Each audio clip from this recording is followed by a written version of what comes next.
anxiety is the same. और अभी जैसे दिनेश भाई अपनी गवाही दे रहे थे कि पहली बार हो या दूसरी बार हो, हर बार टेंशन या स्ट्रेस उतना ही होता है. Anxiety is still the same. तनाव या एंजाइटी उतना ही होता है. Yeah. And then the happiness is also increasing, anxiety is also increasing, and then everything is increasing only. आनंद भी बढ़ रहा है, तनाव भी बढ़ रहा है, सब कुछ बढ़ रहा है. Yeah.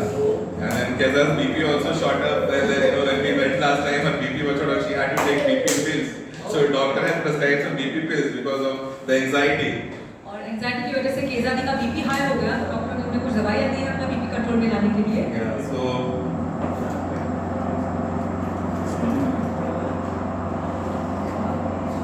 Yeah. So this is what has happened so far.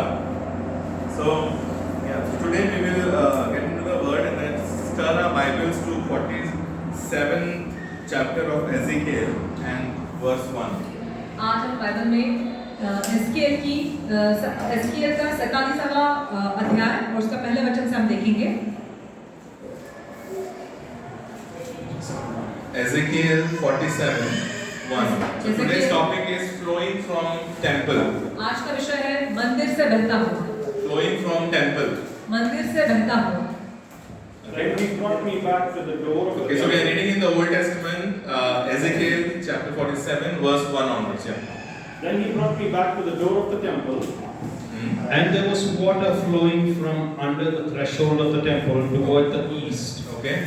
For the front of the temple faced east. The water was flowing from under the right side of the temple, south of the altar.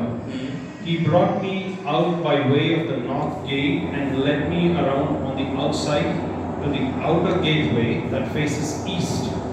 And there was water running out on the right side. Thank you.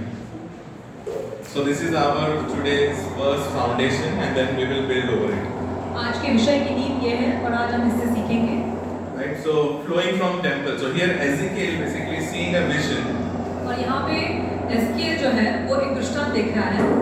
Yeah. So he's seeing a vision, and then he's seeing a vision of a temple, and then there is some river coming out of a temple. और वो एक मंदिर का दृष्टांत देख रहा है जिस मंदिर से नदी बह रही है. Right. Okay.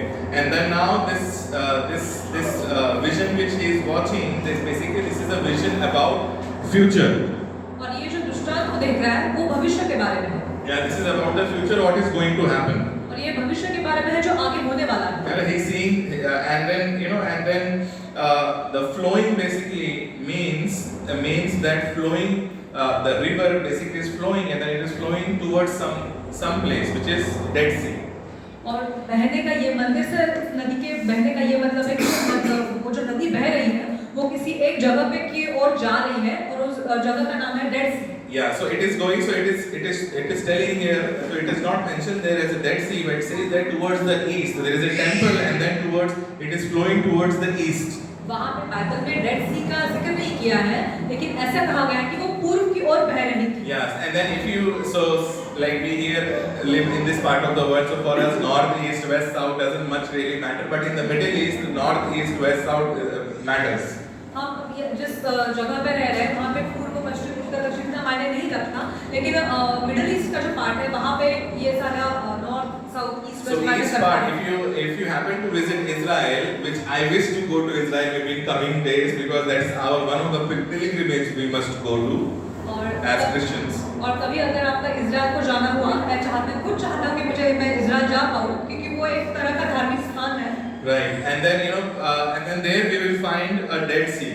और वहाँ पर आपको वो डेड सी मिलेगी. Right, so when we see that towards the east there was a temple which was built, and then when the temple, actual physical temple which was already demolished in the history, and when the river flows there, it goes towards the east, means towards the Dead Sea. It is going towards the Dead Sea. Dead Sea is towards the east. और वो मंदिर तब बांधा गया था और जो नदी है वो उस मंदिर से बहते हुए पूर्व की तरफ जाती है. Yeah, and this is a physical place there in Israel. और ये एक वाकई में एक जगह है Israel. Yeah, and then the water is so salty of Dead Sea. और वहाँ का जो डेड सी है उसका पानी इतना खारा है. It is so salty that nothing lives there. इतना खारा है कि उसमें कुछ भी जीवित नहीं रह सकता. उस Only पानी में bacteria can survive there. सिर्फ जो बैक्टीरिया होता है वो उस पानी में जीवित रह सकता है. If you will get into that water, you will not even drown. It is so salty. अगर आप उस पानी में उतर जाए तो आप डूबेंगे नहीं। Right. And then it is basically 1300 below the sea level. It's at the lowest point on the face of the earth, the Dead Sea.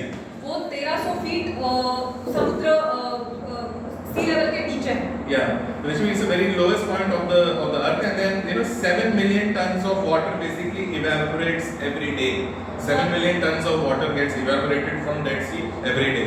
और पृथ्वी का मानो सबसे डीपेस्ट पॉइंट है वो, और रोज 7 मिलियन सात लाख लीटर पानी इवापोरेट होता है, मतलब उड़ जाता है, उड़ जाता है, Dead Sea से उड़ जाता है, right? So and that place, nothing lives, no fish, no plant, nothing lives in पानी that में कुछ place. भी जिंदा नहीं रहता है, ना मछली, ना पेड़ पौधे, ना कुछ भी। And now here is Ezekiel is seeing a vision that there is a temple and then water is flowing from the temple and is going towards the east, which is in the Dead Sea.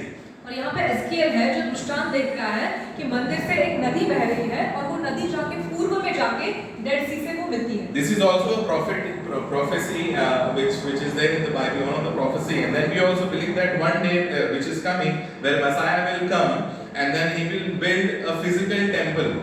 और ये Bible की एक भविष्यवाणी है जहाँ पे कहा गया है कि एक दिन मसीहा आएगा और वो अपना मंदिर बनाएगा। Yeah, so basically temple will be built and then Jesus will be a reason for the second coming of that temple. और मंदिर बनाया जाएगा और यीशु मसीह कारण होगा उस मंदिर के पुनर्स्थापन को Yeah, and करने। then there will be Antichrist who will actually go and defile the temple, and that is where the second coming of Jesus will happen. और Where he फिर will come and sit in that temple physically. So this is going to happen physically. और मसीह का विरोधी है जो anti Christ है वो आएगा और वो उस मंदिर को Defile. वो मंदिर का अपवित्र करेगा। अपवित्र करेगा। Yeah, and then that is where Jesus' return is basically linked with. और यीशु का आना इस चीज से जुड़ा हुआ है। Where Jesus will come and then he will just demolish all the work of the Antichrist and the army, and then he will sit on the throne physically in that place, temple. और जब यीशु मसीह दोबारा आएगा तो वो सारा जो मसीह के विरोधी ने किया है, जो काम किया है, उसका नाश करेगा और वहां पे परमेश्वर का मंदिर बांधेगा। Yeah, and then we also believe that the Dead Sea will also be revived physically. The Dead Sea is not nothing to grow. The Dead Sea will be then revived. और डेड सी जिसमें कुछ भी जीवित नहीं रहता है उसका भी वो भी पुनर्जन्म हो जाएगा। Yeah. So it is a symbol of our spiritual temple as well. Though it is a physical thing which we believe that is going to happen soon. भले ही ये एक ऐसी चीज है जो जल्दी ही होने वाली है। But it is also a symbol today which we talk about is that the temple which is you and me. लेकिन ये एक ऐसे चीज को दर्शाता है, एक ऐसा चिन्ह है जो परमेश्वर का मंदिर है और वो है आप और हम। Right. We are the temple of Holy Ghost. You know that? You know that verse?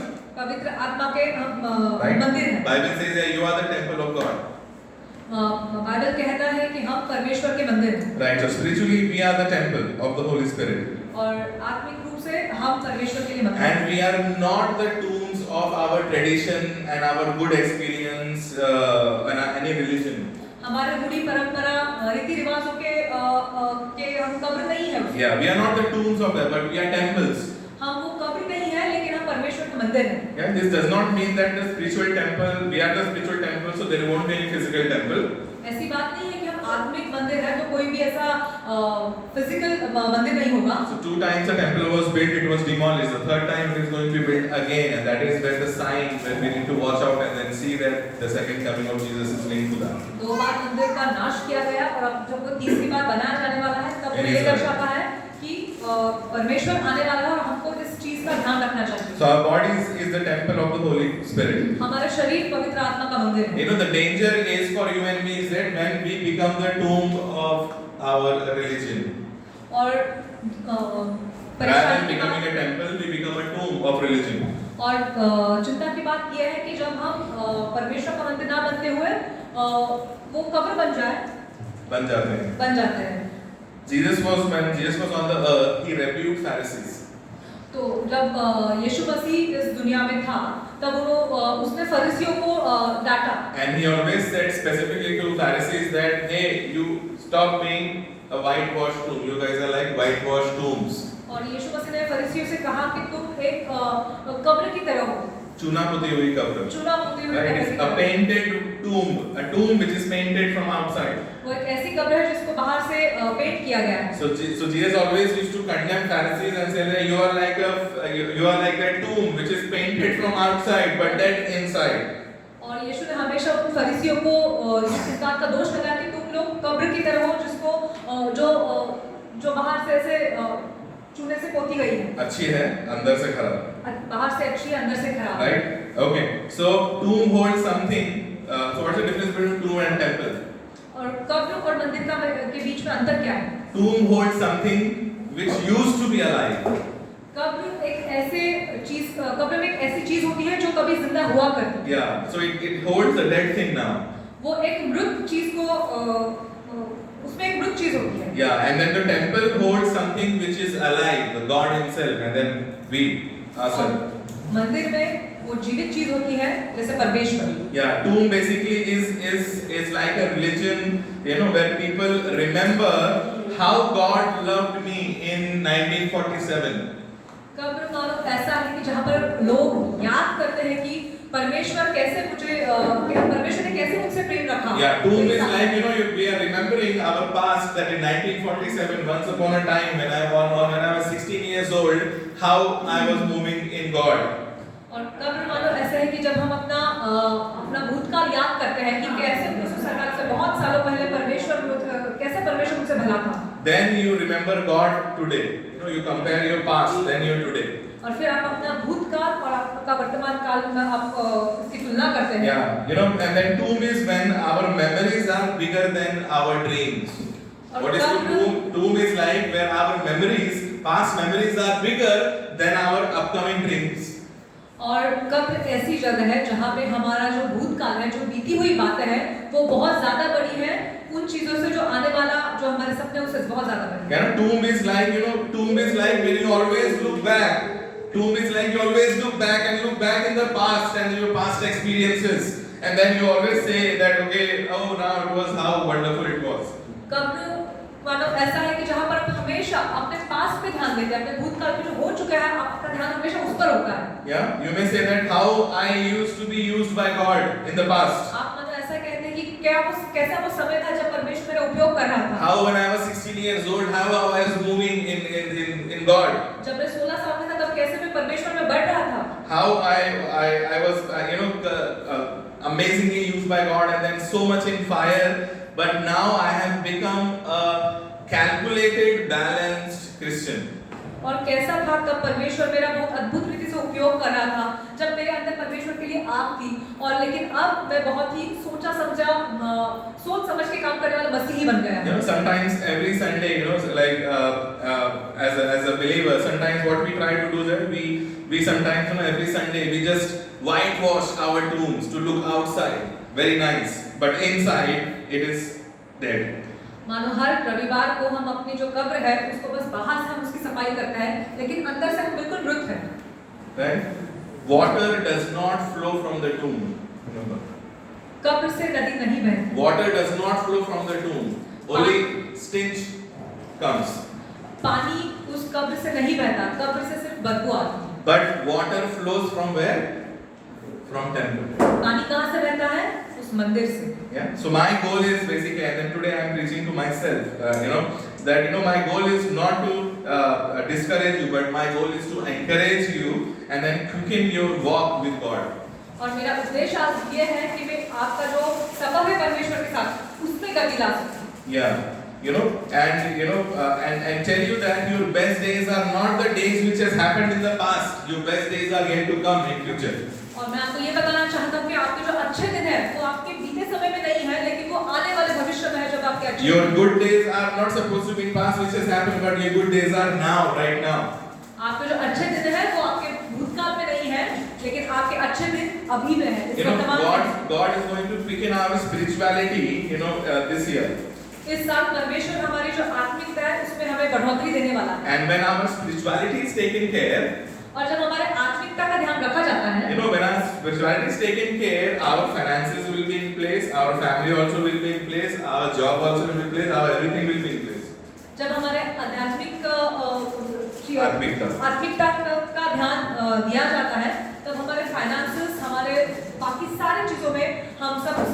Yeah, sometimes, but sometimes we do the other way around. We try to make our finances good and the other things good, and our spirituality is basically dying, like tomb. और We go into the tomb. और कभी-कभी हम इसका बिल्कुल विपरीत करते हैं। हम हमारे फाइनेंसेस, हमारे पैसों की तरफ और बाकी सब चीजों की तरफ ध्यान देते हैं और हमारी आत्मिकता का स्तर नीचे गिर जाता है। So God's going to quicken your spirituality this year, and if we take care of our spirituality this year in 2024, rest everything will fall in place in your life for which you strive and struggle. और परमेश्वर इस साल 2024 में हमारी आत्मिकता पे ध्यान देना चाहता है, और अगर आपने परमेश्वर ने आपके आत्मिकता पे ध्यान दिया तो आपके जीवन की बाकी सारी चीजें अपनी जगह पे एकदम सही होंगी। First point which we need to remember is that yesterday's manna is today's maggots. और I repeat, yesterday's manna is your today's maggots. मैं आपको ये बात बताना चाहता हूँ कि कल का जो मानना है वो आज के लिए मन्ना है, वो आज के कल की रोटी आज के लिए कीड़े पड़ी की रोटी है। कल की रोटी आज के लिए कीड़े पड़े हुए। मन्ना, we all know manna है। How Israelites were fed manna from heaven. कैसे इस्राएलियों को परमेश्वर ने स्वर्ग से मन्ना दिया था। But while they were being fed manna और लेकिन जब परमेश्वर ने मन्ना दे रहा था from heaven, there was a principle which they were supposed to follow. एक सिद्धांत दिया था जो उनको जिसका उनको अनुपालन करना था। That's the principle which we all not follow today. और वो Because we eat stale food, right? We cook yesterday, day before yesterday's cook also food also we eat for 3-4 days. Keep in the fridge and keep eating it, right? और वो एक ऐसा सिद्धांत है जिसका हम कभी पालन नहीं करते। हम बासी खाना खाते हैं, 2-3 दिन का खाना अगर हुआ है वो फ्रिज में। But God gave a principle to Israelites that your yesterday's manna is today's maggot, which means that you are not supposed to store your manna. You need manna daily. For that even you eat and that's it. परमेश्वर ने इस्राएलियों को वो सिद्धांत दिया था कि तुम लोगों को रोज मन्ना दिया जाएगा और वो तुम्हें रोज खाना है। Yeah. So God gave that principle, which at times we miss. और परमेश्वर ने सिद्धांत दिया था जो कई बार हम इसमें चूक जाते हैं। Yeah, we need fresh revelation from God daily. हमको परमेश्वर से हर रोज नए प्रकाशन की जरूरत है। We need fresh connection with God daily. हमको रोज परमेश्वर से नए उस कनेक्शन की जरूरत है। We need the fresh communication with God daily. हमको परमेश्वर के साथ उस जुड़ाव की जरूरत है। We need the fire of God daily. हमें परमेश्वर की आग हर रोज चाहिए। We need God's Spirit daily. हमें परमेश्वर की आत्मा हर रोज We चाहिए। need God's Holy Spirit daily for our daily lives. हमारे जीवन में हमको परमेश्वर का पवित्र आत्मा रोज चाहिए। Yeah, we need fresh word of God. You and me cannot live in the past experiences what we had, because your yesterday's experience and yesterday's manna which you ate is today's maggots. हम अपने बीते हुए अनुभवों में नहीं जी सकते क्योंकि कल की जो रोटी है वो आज की कीड़े लगी हुई रोटी है। We need fire for God. हमें परमेश्वर के लिए आग की जरूरत है। Yeah, we need the fire. हमें वो उस आग की जरूरत है। And then what the fire which I'm talking about is not the fire is like a hype. We don't need that hype. और जिस आग की मैं बात कर रहा हूँ उसका ये मतलब नहीं कि वो hype मतलब बहुत चिल्लाकर, बहुत बड़ा चढ़ा कर चिल्लाकर। that fire. So that's not the fire I'm talking about. मैं उस आग की बात नहीं कर रहा। Yeah, but what the fire which I'm talking about, basically a deep commitment towards Jesus and deep love towards Jesus. That is known as fire. Let's redefine what is the fire. और मैं जिस आग की बात कर रहा हूँ वो हमारा वो घनिष्ठता, वो समर्पण है जो हमें परमेश्वर के साथ करना है। मैं उस आग की बात कर रहा हूँ। Yeah, God wants to give us new mercies today. परमेश्वर हमें रोज नई करुणा देना He चाहता wants to give us a new vision today. वो हमें आज एक नया दृष्टांत देना He चाहता wants है। to give us breakthrough also today. वो हमें बढ़ोतरी भी आज ही देना चाहता है। I was just thinking that if Abraham would have lived on yesterday's manna, अगर which Abraham is this word, manna is the word of God. If Abraham would have lived on yesterday's word of God, यहाँ मन्ना का मतलब है परमेश्वर का वचन, और यदि अब्राहम परमेश्वर के कल के वचन, कल के मन्ना में अगर वो रहता, he would have killed his son. वो अपने बेटे को मार चुका होता। If Abraham would have lived on yesterday's manna, he would have killed his son. अगर अब्राहम उस बासी मन्ने को लेता, वो अपने पुत्र को मार चुका होता। Because he heard the word that he needs to sacrifice his son. क्योंकि उसने वो वचन सुना कि उसको अपने पुत्र की बलि देनी है। But while he was falling in this journey, 3 days journey, he again heard the voice of God. And then he says that, hey, stop, I'm going to give you a lamb. और जब If वो he would have said that, no, no, I heard the God already. I have to kill my son now. I heard it already. Confirm. And then he would have killed his son. और जब Abraham अपने पुत्र का बलि देने जा रहा था उस पर्वत पे, तो उसने वापस परमेश्वर की आवाज सुनी, जहां परमेश्वर ने कहा, रुक जाओ, मैं तुम्हारे पुत्र की जगह एक दूसरा बलिदान तुम्हें दे रहा हूँ। अगर अब्राहम पहले की परमेश्वर की वाणी सुन के परमेश्वर की वो उस समय की वाणी ना सुनता, तब वो अपने पुत्र की बलि दे चुका होता। God still speaks to you and me even now today. आज भी परमेश्वर आपसे और मुझसे बात करता He still answers prayers and he still performs miracle in our life. वो हमारी प्रार्थना सुनता है और हमारे जीवन में अद्भुत That is why you and me need a fresh manna daily. इसलिए आपको और हमें हर रोज एक वो नए मन्ने की जरूरत है। Yeah, because our yesterday's manna is today's maggots. क्योंकि कल का मन्ना आज के कीड़े लगी हुई रोटी। Israelites were not supposed to store the manna. They were supposed to just eat daily and then the rest everything just leave it. और इजरायलियों को परमेश्वर ने कहा था कि वो उन्हें रोज नया मन्ना देगा और वो उस मन्ने को उनको रखने की अनुमति नहीं थी। And there were people who were storing it and then they found that it became maggot the next day. और लेकिन फिर भी कुछ लोग उनमें से ऐसे थे जो मन्ना को वो रख रहे थे, संभाल के रख रहे थे और फिर उन्होंने पाया कि उसमें कीड़े लग चुके हैं। Yeah, we as a church we want to live for God today, not yesterday, today.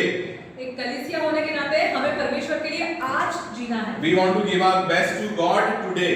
हमें अपना सबसे बेहतरीन परमेश्वर को आज देना है। We want to be passionate in God's ministry today. हमें परमेश्वर के लिए बहुत ही पैशनेटली काम करना है, उसकी सेवा का ही करनी है। We want to live for God today and then we want to be a part of a fellowship today. हमें परमेश्वर के लिए जीना है और उसकी सेवा का एक हिस्सा होना है आज। You know, when Jesus came to earth, the revival broke. और जब When Jesus was there on the earth, revival broke. जब यीशु मसीह इस धरती पर थे, तब वो जो रिवाइवल था वो टूट गया। Yeah, there was a revival, but which I mean. So when Jesus was there on the face of the earth, there was a revival.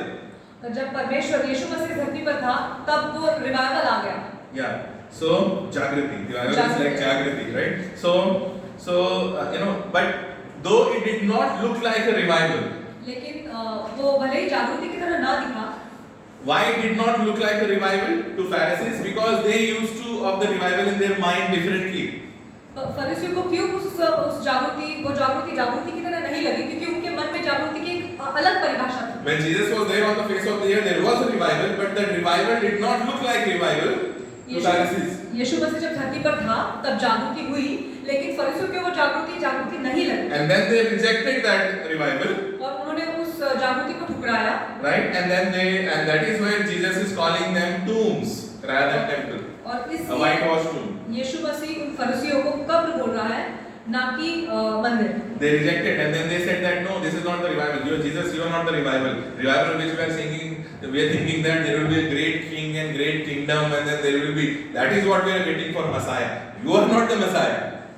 और जब यीशु मसीह आया और जो जागृति हुई, फरीसियों ने उस जागृति को अपनाया नहीं, उन्होंने ठुकराया, क्योंकि उनके दिमाग में जागृति के जो विषय था, दृष्टांत था, वो था कि एक बहुत बड़ा राजा आएगा। They had a different definition of Jagrati, they had a definition of revival in their mind because they were living on yesterday's manna, which they were reading in the scriptures. They were living on yesterday's manna, not today what God is speaking. When Jesus came on the face of the earth to speak as God. उनके मन में जागृति के लिए एक अलग ही परिभाषा थी, क्योंकि वो जो बीती बातों पर विश्वास कर रहे थे, जो पुराना मन्ना उन्हें दिया था, वो अभी तक उसी पर विश्वास कर रहे थे। I would like to encourage you that stop living on yesterday's manna, my dear friends. मैं आपको प्रोत्साहन देना चाहता हूँ कि पुराने बासी मन्ने पे रहना बंद करो। Stop living on your stale manna in your life. वो जो बासी मन्ना है उस पर रहना बंद करो। As your best time was not yesterday, best time is today. आपका सबसे बेहतरीन समय कल नहीं, लेकिन आज। You can have best days with God, not yesterday. You had is fine, but then now you can still have much better than what you had in the आपके past. परमेश्वर के साथ बहुत अच्छे दिन बीते थे, वो ठीक है, लेकिन आपके आने वाले दिन आपके पिछले भूतकाल से भी बेहतर हैं। You may say that, oh no, you know that oh that previous church gave me a lot of hurt. That previous church gave me a hurt. आप ऐसा कह सकते हैं कि वो पिछली जो कलीसिया थी उसने मुझे बहुत दुख दिया। Oh no, my other people and relatives have hurted me a lot. आप ऐसे कह सकते हैं कि मेरे रिश्तेदारों ने मुझे बहुत दुख दिया। Yeah, you know some of our people, they were like not very good people. कुछ जो लोग थे वो अच्छे लोग नहीं थे। Yeah, so you may carry a lot of that hurt and things in your heart. वो सारी चीजें आप अपने दिल में लेकर बैठे हो, right? But leave that alone. वो सब छोड़ दें। I would like to say that leave that alone. When you are going forward, then no looking backward. अब वो सारी चीजें छोड़ दें। जब आप आगे बढ़ रहे हैं तो आपकी पुरानी बीती हुई बातें सारी चीजें छोड़ दें। When you are looking forward, then when you are looking forward, no looking back like Lot's wife. Lot's wife was just moving out and then she looked back. जब आप आगे बढ़ रहे हो तो आपके पास्ट के बारे में, आपके बीते समय के बारे में ना सोचो। जैसे लोट की बीवी ने किया, वो आगे दौड़ रही थी और उसने फिर पीछे मुड़ के देखा। Yeah, so the entire Lot's family, they were rescued from Sodom and Gomorrah, and then it was only Lot's wife who just looked back, and then she became the pillar of salt there. और बाकी सारे लोग जो सदोम और Gomorrah से दूर भाग रहे थे, वो उनका सबका बचा हुआ, लेकिन लोट की बीवी थी जो नमक का पुतला बन गई क्योंकि उसने पीछे मुड़ के देखा। Right? So no looking back. Even when you drive a car, I was speaking to Nadesh also yesterday when we were meeting. So when we drive a car, our windshield basically is much bigger than our rear view mirror. Rear view mirror is like something to look back is a small, right? And our windshield is so big to look ahead is bigger than look back is a smaller view, right? कल ही भाई नागेश भाई के साथ बात कर रहे थे कि हमारी जो कार की जो आगे की जो कांच होती है वो बड़ी होती है उसकी तुलना में, जो वो साइड मिरर होता है उसकी तुलना में सामने वाली कांच काफी बड़ी होती है। So rear view mirror basically is small to look back, the small thing, and then we have a bigger picture to see the big thing of future. तो आगे वाले भविष्य की चीज देखने के लिए बड़ी कांच दी गई है, लेकिन वो जो पीछे हमारे पास्ट है उसके लिए वो छोटा सा rear view है। But problem is that when we switch it, we make our rear view mirror bigger like a windshield, and then our windshield becomes like a rear view to see our future very small and then our past big. दिक्कत तब शुरू होती है जब हम इन दोनों की जगह बदलते हैं। हमारा rear view, हमारा जो भविष्य है वो हम उस छोटे rear view mirror में देखते हैं, और हमारा जो पास्ट है उसको हम बहुत बड़ा करके हमारे सामने देखते हैं। Whatever you have gone through so far right now in your life, whatever you have gone through so far in your life was just a preparation for you to step into something what is going to happen. आपके साथ अभी तक जो कुछ भी हुआ है वो मानो उस चीज की तैयारी है जो आपके साथ आगे होने वाला है। It was just a preparation. Even though you may have been hurt by somebody or hurt by previous church or maybe some fellowship people or maybe in your workplace or relatives or whatever, but then whatever has happened was just a preparation for you to be into a new place. चाहे आपको आपके office के लोगों ने, आपकी पुरानी कलीसिया के लोगों ने या फिर आपके रिश्तेदारों ने आपको दुखाया होगा, लेकिन वो सारी चीजें मानो वो एक तैयारी है आपका जो आने वाला भविष्य है उसके लिए। Sometimes when we get hurt, then we stop living. कभी-कभी जब हम दुखी होते हैं तो हम मानो जीना छोड़ देते हैं। Yeah, we just stop living, and then after 20 years of our life, when we stop living, then people just bury us. और हम मानो 20 साल तक हम मानो मर जाते हैं, जीते हुए भी हम मर जाते हैं और फिर लोग हमें दफना And then देते हैं। people will just bury us. So don't waste your life. Just live and have dream, and then have a purpose to live. और मैं आपको प्रोत्साहन देना चाहता हूँ कि आप जियो और आपका एक सपना देखो और अपने लिए And live for God. Why? Because you are not a tomb. You are a temple. और परमेश्वर के लिए जियो। क्यों? क्योंकि आप परमेश्वर के मंदिर हो। Yeah, because you and me are temple. We are not a tomb. क्योंकि आप और मैं परमेश्वर के मंदिर हैं, हमको कब्र नहीं है। Say to the person next to you that you are not a tomb. You are a temple. अपने पड़ोसी से कहो कि आप कब्र नहीं हो, आप परमेश्वर के मंदिर हो। Yes. We are not a tomb. We are temple. हम वो कब्र नहीं है, लेकिन हम परमेश्वर के मंदिर हैं। First thing we need to remember. ये पहली बात है जो भी So याद रखें। yesterday's manna is today's maggots. कल की बासी रोटी कल की रोटी आज की कीड़े लगी हुई रोटी है। Right? So we need a fresh manna daily. We need fresh fellowship with God daily. इसलिए हमें परमेश्वर की ओर से रोज नए वचन की जरूरत है, परमेश्वर की रोज हमें सहभागिता और संगति की जरूरत है। Now number 2. दूसरी बात, Now in Ezekiel we have just read that out of the temple there is a river which is flowing. इसके अध्याय में हमने पढ़ा कि मंदिर से एक नदी बह रही है। Out of temple came the river.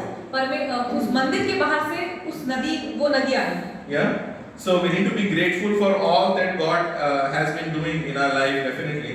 तो हमें परमेश्वर को धन्यवाद देना चाहिए जो कुछ भी परमेश्वर हमारे जीवन में कर रहा है। Yeah, and see sometimes we also need to look back and reflect at what has happened and then how God has blessed us and be grateful nothing wrong in that. We need to be grateful about it.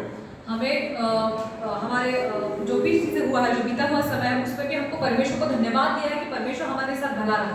Sometimes we have to look back and see that how our lions and bears, I have dealt with, how I overcame with all the lions and bears in my life. और कभी-कभी हमें पीछे मुड़ के देखते हैं कि कितनी सारी बड़ी परेशानियों से आप होकर गुजरे हैं। Right. Like David has gone through the lions and bears experience, and then he was prepared then to fight with the Goliath. और जैसे दाऊद के साथ हुआ, उसने पहले वो जो शेर था और भालू था, पहले उसने उनका सामना किया ताकि वो तैयार हो सके उसके आने वाला जो गोलियत था उसका सामना करने के लिए। Yeah, so all that what you have gone through basically is a preparation so that you can go ahead and step into and kill Goliath. तो जो कुछ भी आपके साथ बीते समय में हुआ, वो आपकी तैयारी थी उस आने वाले कल के लिए, जो आप आने वाले कल में अपने जिस गोलियत का सामना करने वाले हैं उसके लिए तैयार होने। Yeah, so water flows from the temple. तो नदी मंदिर से बहती है। Yeah, when we become a person who says that this will be the best year spiritually, जब हम एक ऐसे व्यक्ति बन जाते हैं जो कहता है कि ये साल मेरा आत्मिकता में सबसे बेहतरीन साल होगा, then God takes care of it. तो परमेश्वर उस चीज का ध्यान देता है। Then if you say that okay, this is the year where I will start praying more, I will start praying more this year. और मैं इस साल बहुत ज्यादा प्रार्थना करने लगूंगा। I will start fasting. मैं उपवास करूंगा। I will fellowship more. मैं और ज्यादा संगति I will give more to God. मैं परमेश्वर को और ज्यादा दूंगा। I will make this year a best year of my life. मैं इस साल को अपने जीवन का सबसे बेहतरीन साल बनाऊंगा। And then when we start doing all these things, God will take care of all other areas of our life. जब आप ये सारी चीजें करने लगोगे तो परमेश्वर बाकी सारी चीजों का ध्यान रखेगा। Because what is this? Out of the temple the river is flowing. क्योंकि मंदिर से ही वो नदी बह रही है। You and me are the temple, and then the river is flowing outside. River is not flowing inside. और आप और मैं ही वो परमेश्वर का मंदिर है, और जो नदी है वो हमारे अंदर से बह रही है। Now remember, Holy Spirit is a river. आप याद रखें, पवित्र आत्मा जो है वो नदी के We समान। have just read in Ezekiel that Holy Spirit is a river and Holy Spirit is not a pool. हमने अभी पढ़ा कि पवित्र आत्मा है वो नदी है, और वो कोई पुल नहीं है। Holy Spirit is not a jacuzzi or Holy Spirit not a reservoir where you store water. पवित्र आत्मा वो रिजर्वॉयर जहाँ पे पानी स्टोर करते हैं, या ऐसा कुछ तालाब नहीं है जहाँ पे पानी स्टोर किया जाता है। Right, so it's a river and river flows. पवित्र आत्मा एक नदी है, और नदी क्या करती है? वो बहती है। Jesus says in John 7, then out of your belly will flow the river of living water. और यूहन्ना 1:7 में परमेश्वर कहता है कि तुम्हारे अंदर से जीवित Out of your belly will flow the rivers of living water. जीवित पानी की नदियां तुम्हारे अंदर से बहेंगी। Yes. So, river has a flow. Remember. नदी का एक बहाव होता है। Reservoir has a storage unit, but river has a flow. जो रिजर्वॉयर होता है वो उसमें पानी स्टोर किया जाता है, जतन किया जाता है। Yeah. लेकिन नदी जो है वो बहती है। If you feel like your life has stopped somewhere, क्या आपको कभी-कभी लगता है कि जिंदगी मानो रुक सी गई है? if life is not flowing anymore, जैसे मानो जीवन में आगे कुछ बढ़ नहीं रहा है, बह नहीं रहा है। yeah, I understand that something is broken. तो आप समझ जाओ कि कुछ तो टूटा हुआ है। Because when Holy Spirit comes, Holy Spirit flows. क्योंकि जब पवित्र आत्मा आता है तो वो बहाव लाता है। Yeah, it just flows. It takes your life as a flow. वो आपके जीवन में मानो बहाव लाता है। And when Holy Spirit is there, you don't feel that you are stuck.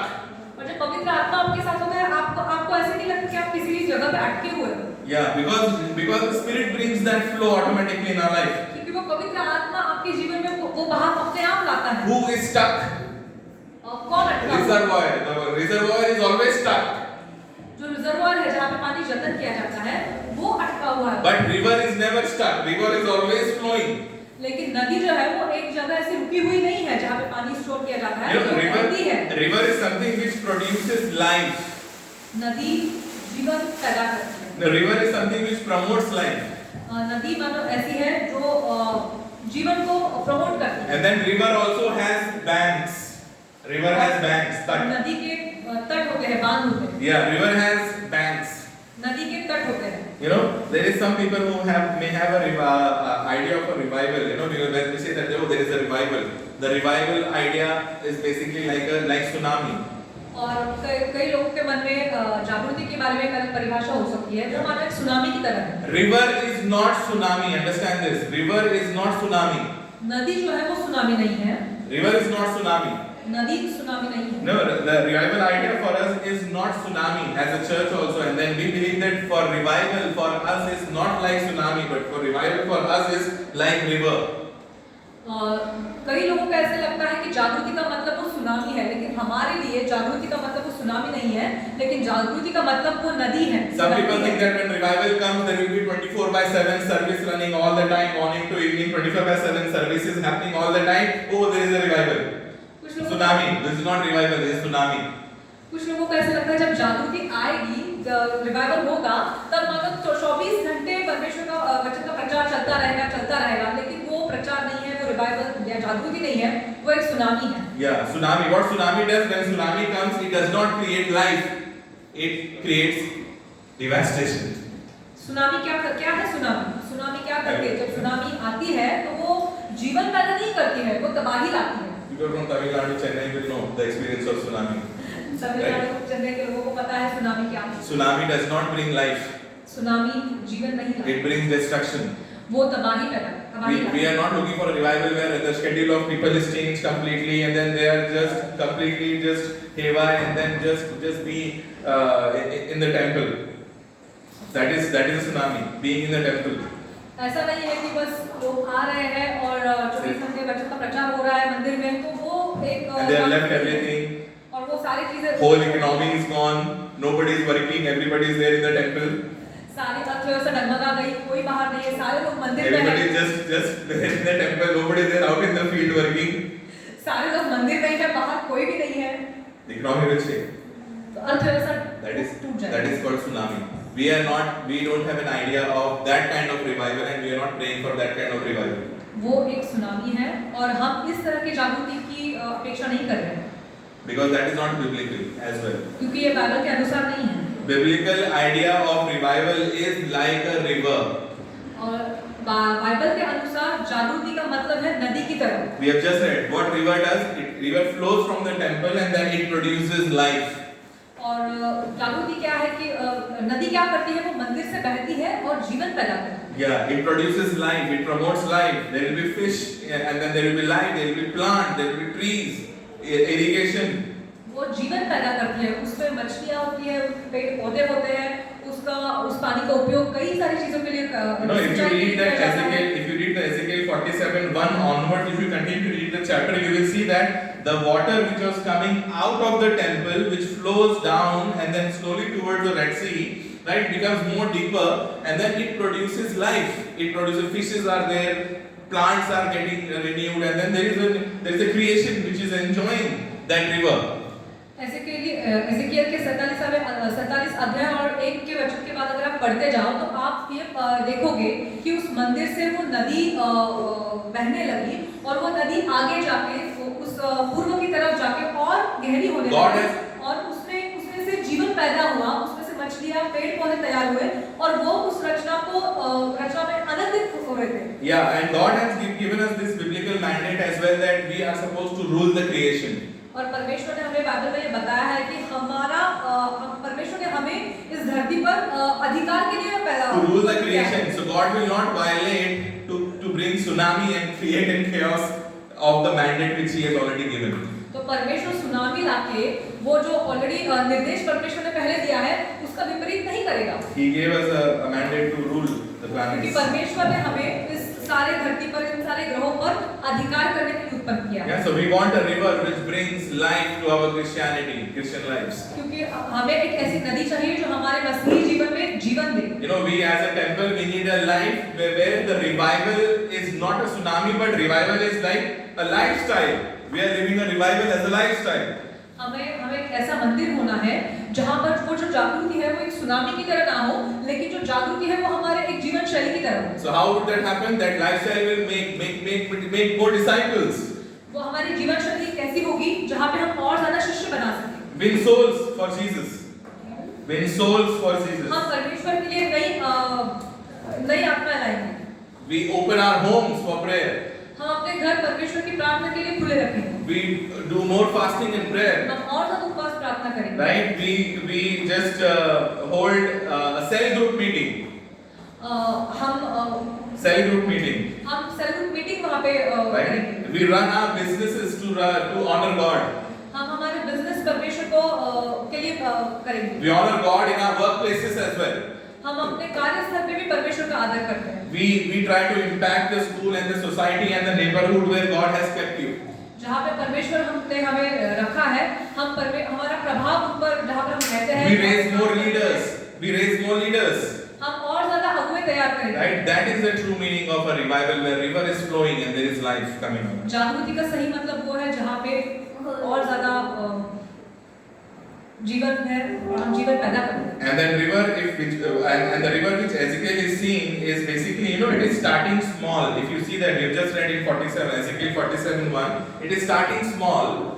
और इसके 47:1 में हमने देखा जब वो नदी का जो स्रोत है वो छोटा है।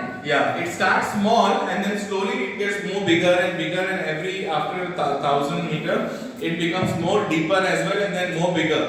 और जब वो नदी जहाँ से शुरू होती है वो जगह छोटी होती है, लेकिन जैसे जैसे वो आगे बहती जाती है वो और बड़ी होती जाती है और ज्यादा गहरी होती जाती है। And then it moves towards the Dead Sea. और वो डेड सी की तरफ जाती है। Yeah, and then when you read further, you know that it is Dead Sea. Dead Sea is like this dead world, which has no life. और dead सी इस मानो मृत जीवन की तरह जहाँ पर कोई कुछ भी जीवित नहीं है। It's a symbol of this world that where nothing is that people think that they are alive, but nothing, only bacteria are alive. ये डेड सी मानो इस दुनियावी चीजों को दर्शाती है जहाँ पे जीवन नहीं है। And then where the temple, the river is flowing and then going and flowing and bringing life and then creation and then it is going into the Dead Sea. And then when you read further, you see that Dead Sea is also getting transformed. और ये जो नदी है जो मंदिर से जिसका बहाव शुरू होता है वो आगे जाते हुए सब जीवन पैदा करती हुई जाती है, और जब वो उस डेड सी से मिलती है उस डेड सी का भी फिर पुनरुत्थान होता है, वो भी बदल जाती है। One thing I want you to see is that and note that the river is flowing out of the temple. एक चीज का यहाँ पे हमें ध्यान देना चाहिए कि नदी जो है वो मंदिर से बाहर बहती है। River is not flowing inside the temple, it is flowing outside the temple. नदी जो है मंदिर की ओर नहीं बह रही, वो मंदिर से बाहर बह रही है। Revival is not everybody coming to church. जागृति हर एक का कलीसिया में आना नहीं है। But revival is when you get the church to the people. One church. What is revival? जागृति तब होती है जब एक कलीसिया के तौर पे आप लोगों की तरफ जाओ। Revival is not that bring everybody to the church. जागृति ये नहीं है कि आप सब लोगों को कलीसिया में ले आओ। But what is revival? When the church go to the people. जागृति तब है जब एक कलीसिया के तौर पे आप लोगों के पास जाओ। Revival is go to all the world and then make disciples. This is revival.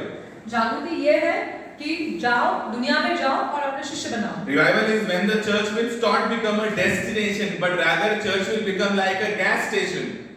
और जब कलीसिया एक अपना मंजिल ना होते हुए एक गैस स्टेशन की तरह जहाँ पे लोग फ्यूल भरते हैं। Yes. So church should be like a gas station where people will come, fuel it, and then go out in the marketplace and then. So it's not that it's not a place of destination where most of the churches have become. जब कलीसिया मंजिल ना होते हुए एक gas station की तरह होगी जहाँ पर लोग अपनी ऊर्जा लेते हैं, तब जाके वो जागृति होगी। Traditional revival is where we bring everybody to the church. This is the traditional revival. Traditional जागृति मतलब पुरानी रूढ़िवादी जागृति। रूढ़िवादी जागृति ऐसी है जहाँ पे हम बहुत सारे लोग I'm not saying that we should not bring people to church. Yes, we should definitely bring people to church. मैं ये नहीं कह रहा कि हमें लोगों को मंदिर कलीसिया में नहीं लाना है। Right, but this is a traditional meaning. This is not fully complete. This is incomplete revival. जो रूढ़िवादी जागृति की परिभाषा है वो परिपूर्ण नहीं है, वो अधूरी है। Yeah, but this is important. But it's not complete revival. ये परिपूर्ण जागृति नहीं है। Biblical version is basically water is flowing from the temple, and then the further it goes, the deeper it becomes. और बाइबल के अनुसार जब वो जो नदी मंदिर से बहती है वो मंदिर से बहती है और वो आगे जाके और गहरी हो जाती है। Yes, and then nowadays churches have become an aquarium of the exotic fishes. Nowadays. अगर आज हम देखें तो कलीसिया मानो वो एक्वेरियम जहाँ पे मछलियाँ। Have you seen the aquarium with all the exotic beautiful fishes in the tank. आपने एक्वेरियम को देखा है जहाँ पे बहुत सारी सुंदर सुंदर मछलियाँ होती है, एक्सोटिक बहुत ही। Yeah, nowadays the churches have become like that. We don't want to become the exotic fish aquarium church. आज की कलीसिया ऐसी होती जा रही है, लेकिन हमें वैसी कलीसिया नहीं बननी है। Biblical mandate basically is to change the world by changing yourself first. Bible के निर्देश ऐसे हमसे कहते हैं कि तुम दुनिया को बदलो अपने आप में बदलाव लाने से।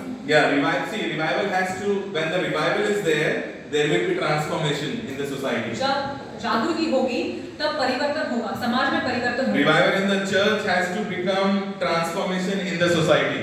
कलीसिया में जो जागृति होगी उससे समाज का परिवर्तन होना चाहिए। If revival in the church is not transforming the society, we are missing something.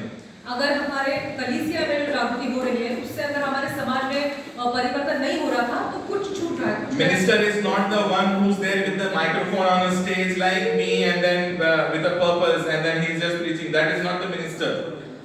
Minister या नेता सिर्फ Minister, सेवा करने वाला वो नहीं है जो बस हाथ में माइक लेके बस प्रचार कर रहा है। Yeah, but you can have your own purpose in your business. लेकिन आपके बिजनेस के लिए आपका एक अलग ध्येय हो सकता है। Yeah, there can be a mom who's raising children, but she has a purpose to actually build these children in the ways of God. That is a purpose.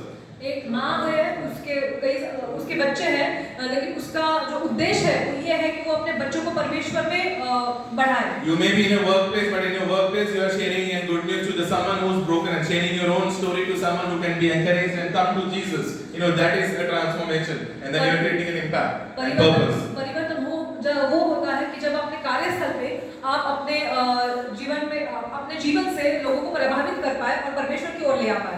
We can bring reformation in the society when we live in a revival in our heart. We can bring reformation only when we live in a revival state in our heart.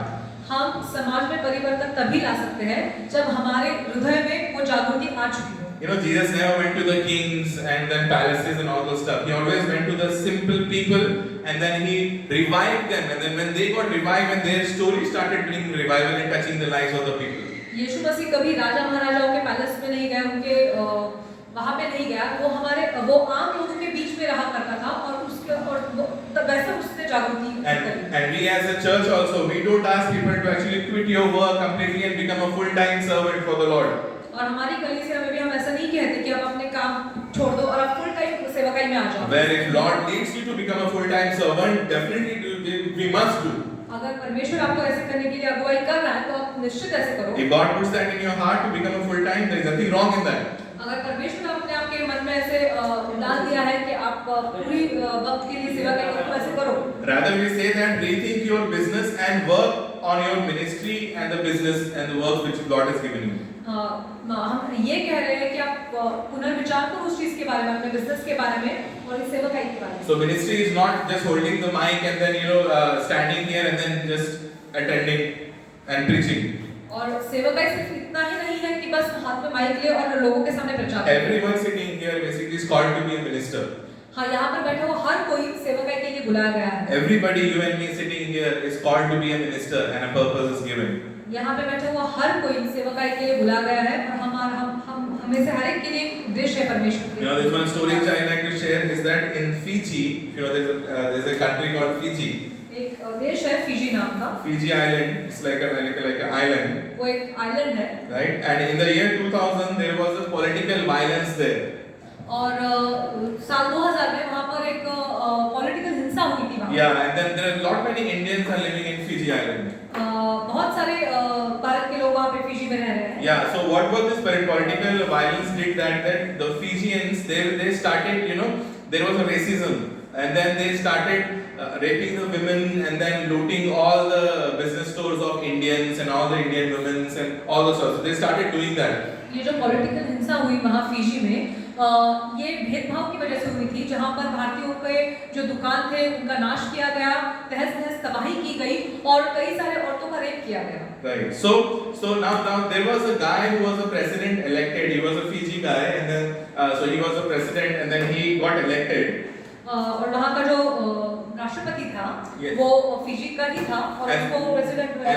And then he was a born again person. He was a born again believer. वो एक born again विश्वासी था. Right, and then he also saw that in the churches, the communities, and also he went to his pastor and then he said that hey, let's fast and pray and then let's stop fighting amongst ourselves and then what is happening among the Christianity because they were denomination who were fighting with each other. और उसने जब अपने आसपास ये सब तबाही होते हुए देखी तो वो गया और उसने कहा कि हम आपस में लड़ना बंद करें और हम उपवास प्रार्थना करें. He said that let's just leave all the differences of denomination and all, just all the pastors and leaders come together, we will just fast and pray and let's fast and pray.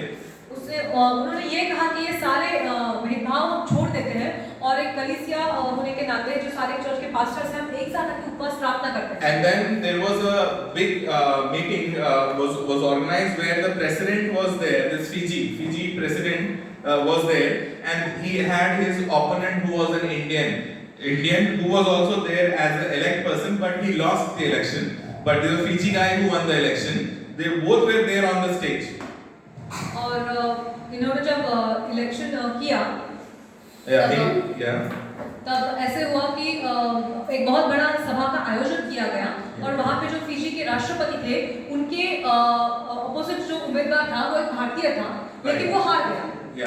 And then this Fiji guy became a president, and then while they were sharing the stage, और वो जो Fiji का ही इंसान था जो राष्ट्रपति था वो इलेक्शन जीत गया और जब वो दोनों स्टेज पे थे. Now what he does as a Fijian, as a born again Christian believer, this Fiji guy, he goes to that Indian person who lost it, then he take the water and then he washes the feet of that Indian to show repentance to the Indian community. तो जब वो भारतीय जो उस Fiji के राष्ट्रपति के opposite खड़ा था इलेक्शन में जब वो हार गया तो उस फिजी के राष्ट्रपति ने क्या किया वो उस भारतीय के पास गया और उसने पानी से उसके पैर धोए पश्चाताप दिखाने के लिए कि जो भी उन्होंने भारतीयों के खिलाफ. He had no reason to do that. He already won the election. He was in power. He was in authority. But then he never used his or misused his authority. Rather, he became a movement and he became a channel of bringing a revival in that state. उसको वैसा करने का जिस तरह से उसे पानी से उनके पाँव धोए उनको वो करने की कोई भी वजह नहीं थी लेकिन उन्होंने ऐसा क्यों किया क्योंकि इससे उन्होंने मानो एक पश्चाताप किया. It was like saying sorry to the Indian community and saying that hey we want to serve you, we want to wash your feet. ये मानो उन्होंने भारतीयों से माफी मांगी भारतीय समाज जो वहाँ पे था उनसे माफी मांगी जो कुछ भी फिजी के लोगों ने उनके साथ किया उसके लिए वो एक पछतावे का.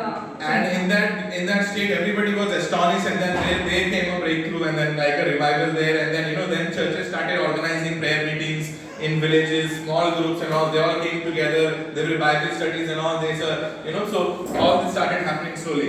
और ये सब देखने के बाद तो पूरा जो एकदम वो आश्चर्यचकित हो गया कि ये क्या उन्होंने देख लिया और फिर वहाँ पे जागरूकता आई जहाँ पे बहुत सारे सभाएं होने लगी बहुत सारे prayer meetings होने लगी. By the time 2003 when they reached that, they have burned almost 13,864 plantation of marijuana, the drugs. और 2003 तक 13,000 से भी ऊपर उन्होंने जो मैरिजुआना ड्रग होते हैं ना उनके जो प्लांटेशन होते हैं उनकी जो खेती की जाती है वो उन्होंने जला दी. नाश किया. And 11 million worth of drugs also the country they started banishing and then destroying that. और 11 लाख रुपए के जो ड्रग्स थे लगभग वो उन्होंने जला दिए. Yeah, and then and in that nation there is a coral reef. If you know the coral reef, the coral reef basically is get life after hundreds of years. The coral reefs were dead, but then when this revival broke through, the coral reefs also were back to life, and then fish came out.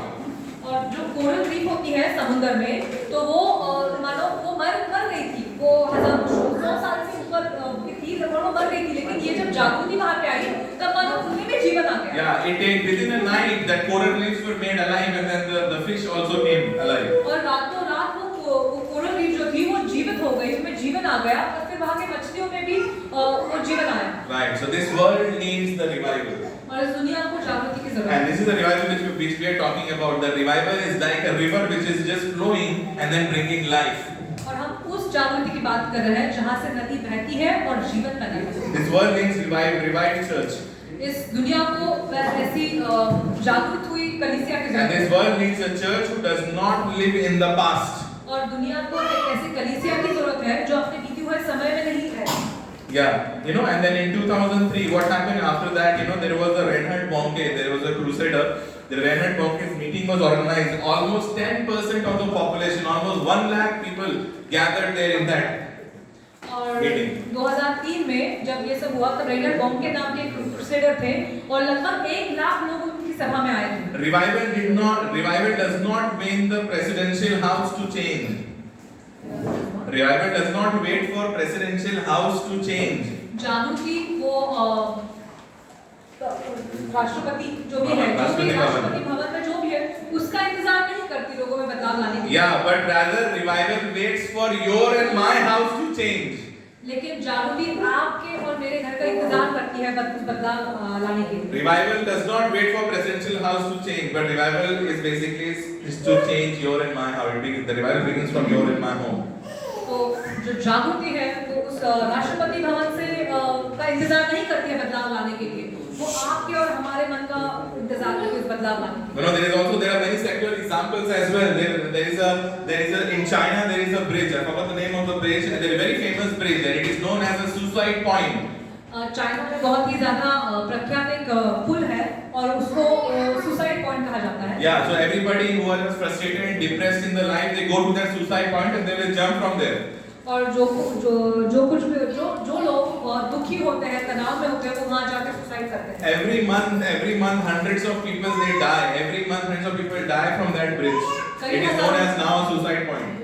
वो कई हजारों लोग उस bridge से हर महीने उनकी मौत होती है और उसको सुसाइड ब्रिज कहा गया है। And there is a man there who is a Chinese guy from a Chinese descent only, and then he decided to actually help. So what he does, he just stays there and stands there and then watch. और वहाँ पे एक Chinese व्यक्ति है जो वहीं का वहाँ का ही है, निवासी है, और वो क्या करता है, वो जो भी लोग वहाँ पे आते हैं तो वो एक बाजू में He had no reason to do this. He had no reason to do that. He had his family, he has his work, but out of his busy schedule, out of his busy life, and then things what he is involved into, that he goes and spend time there in that bridge and stand there, and then he just rescues people who are just about to jump there.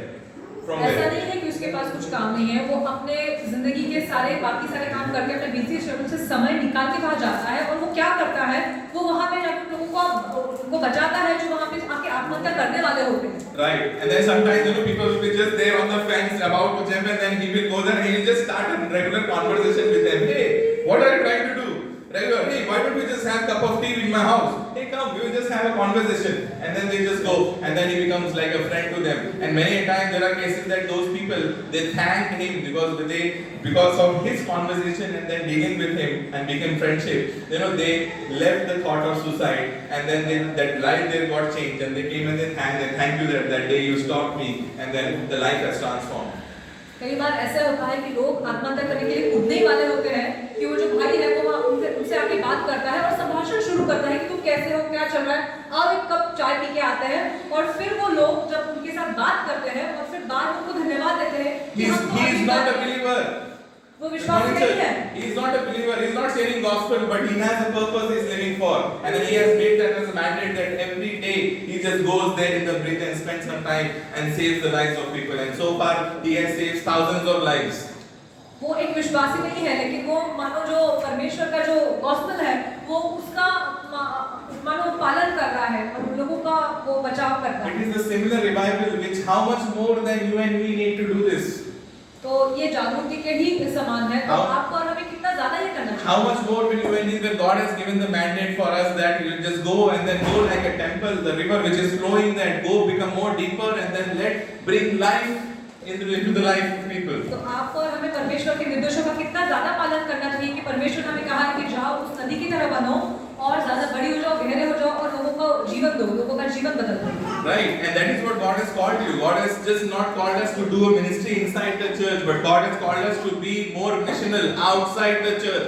River is not flowing in the temple, river is flowing outside the world. परमेश्वर ने हमें कार्य जो है वो सिर्फ कलीसिया में करने के लिए नहीं बनाया है, लेकिन परमेश्वर चाहता है कि उस नदी की तरह हम अपनी कलीसिया से बाहर जाके वो मिशनरी कार्य करें। So as a church, as a harvest community, this is the area that's being more missional and being more evangelical. This is the area I know that as a church we lack. I lack. एक एक कलीसिया होने के नाते मैं जानता हूँ कि हम इतने ज़्यादा मिशनल या फिर इवेंजलिज्म में इतना ज़्यादा आगे नहीं बढ़ पाए हैं। But why not this year 2024 as we are moving ahead and we may let's say to the Lord, Lord, I am not a tomb, I am a temple. और क्यों ना परमेश्वर से ये कहे साल 2024 में कि परमेश्वर मैं वो कब्र नहीं हूँ लेकिन मैं वो मंदिर हूँ। But I am that temple where the river is flowing out and then it is going out and becoming more and more deeper. और मैं वो नदी हूँ जो उस मंदिर से होकर बहती है। And then brings life. It brings life and then goes into the Dead Sea and then revives the Dead Sea as well. वो और बढ़ती जाती है, वो गहरी होती जाती है और जो जीवन पैदा करती है। Water is flowing outside the temple. पानी जो है मंदिर से होते हुए बह रहा है। Let's all bow our heads in prayer. आओ हम प्रार्थना करें। And let's just think for a moment that if God is speaking to you, whatever is in right now, by listening to this word, if God stills your heart, और ध्यान देते हैं कि अगर परमेश्वर आपसे कुछ बात करना चाहता है तो आपके मनों को उजागर कर रहा हो तो आप ध्यान दें।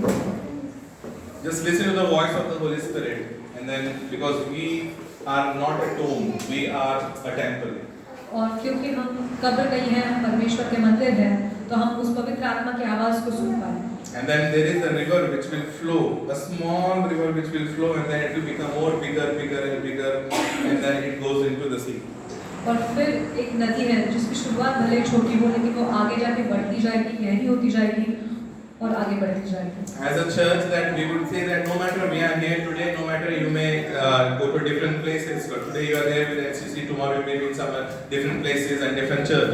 But no matter, but remember that we are a part of a global church, which is the body of Christ. भले ही आप आज इस कलीसिया का हिस्सा हैं, कल किसी और कलीसिया का हिस्सा होंगे, लेकिन हम एक परमेश्वर की देह हैं। And then God has given us this mandate actually to go ahead and share the good news to the world. और परमेश्वर ने हमें निर्देश दिए हैं कि हम ये सुसमाचार जाके दुनिया को सुनाएं। Bring how to reach out, not to bring more people to church is a good thing, right? But then as a church, we need to take the church to the people. और कलीसिया में बहुत सारे लोगों को लाना अच्छी बात है, लेकिन यहाँ पे परमेश्वर ने जो कहा है कि कलीसिया होने के नाते हमको लोगों के पास जाना है। Being disciples, just connect with one or two person, build friendship, and then make them as a disciple, and then they further make disciple. And then if this disciple making model, if we start following, we will be able to reach our goal more faster. और जैसे हम शिष्य बनाए, वो शिष्य और शिष्य बनाए, अगर हम इसका अनुपालन करने लगेंगे तो हम अपने उद्देश्य की तरफ बहुत जल्दी पहुंच जाएंगे। Because yesterday's manna is today's maggots. क्योंकि कल की जो रोटी है वो आज की कीड़े लगे। What God has done in your past is good. परमेश्वर ने जो आपके साथ बीते समय में किया है वो अच्छा है। Whatever has happened in the past. Just don't remember it. जो कुछ भी आपके बीते समय में हुआ है वो हो चुका है। Just leave that alone. उसको छोड़ दे। Just think about the future which is there, which is brighter, and then we need to align ourselves to the missional call of God, and then just move ahead. और जो आने वाला भविष्य है, जो सुनहरा भविष्य है, आप उसकी तरफ ध्यान दें और परमेश्वर का जो उद्देश्य हमारे लिए उसकी ओर चलें। Let's not live like a tomb, a whitewashed tomb, which is just very good painted outside every Sunday, but dead inside. ऐसे वो सफेद कब्र ना बने जो बस बाहर से चमकाई गई है और अंदर से मरी हुई है। But we need to be like this temple from where the river is flowing, and then it is becoming more and more bigger, and then deeper, and then it is transforming the Dead Sea. और हमें उस नदी की तरह होती है जो मंदिर से बहती है, जो आगे जाके बहुत बड़ी होती है और गहरी होती जाती है और वो जो जीवन देती है। Holy Spirit will help you. The Holy Spirit is the river. It is not a tsunami. It's a river which will flow and bring life, and which has brought life in your and my lives. और पवित्र आत्मा वो नदी है, वो tsunami नहीं है लेकिन वो नदी है जो आपके और हमारे जीवन में जीवन पैदा करती है। So may Holy Spirit help you and me to live that missional life. और ऐसा हो कि पवित्र आत्मा हमें वो मिशनल लाइफ जीने में मदद करे। May you be convicted by the Holy Spirit that you will live for a purpose in your life, just not like the tomb, but you will live like a temple. और ऐसा हो कि पवित्र आत्मा आपको वो मंदिर की नदी की तरह जीने के लिए प्रोत्साहित करे, ना कि उस कब्र के लिए, कब्र की तरह। Father, I want to cover all of us into my name. Holy Spirit, you take complete control, and then help us, Lord Jesus, in the areas where we need you, Holy Spirit. Lord, in all those areas where we want to be like a temple, that the Holy Spirit lives in us, and then we know that Holy Spirit will flow in and through us, Lord Jesus. Let it flow, and wherever you have kept us, in our neighborhood, with our friends, with our in our workplaces, in wherever different places, in colleges and different places, that we will share our story, which will change and bring impact in the world, God. Just want to cover all of us into my Lord. You take complete control, and we are just praying in Jesus' name. Amen.